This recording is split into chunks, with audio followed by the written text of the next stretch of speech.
Okay, so here we are at a customer's house in Hamilton. They were having issues with rodents a little while back.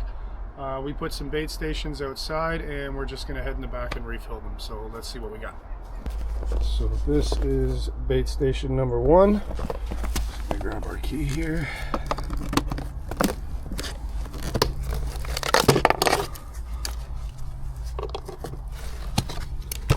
Okay, so completely empty.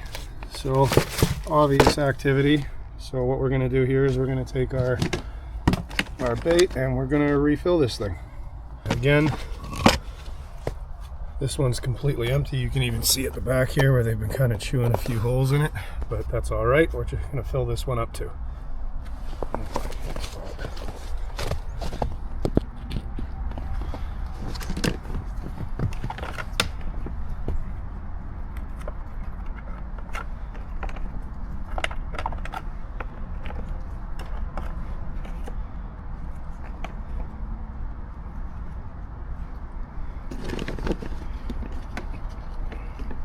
Now this is just a basic service call we provide.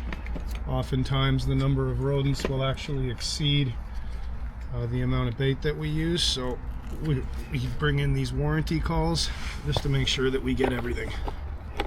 That the problem is no more. And once again, another quick look at it. That's what it looks like when we're all done. So that's 1, 2, and then the third one, we're just going to scooch it back underneath. They're obviously good spots because it's working, and I'm sure we'll be back soon for more.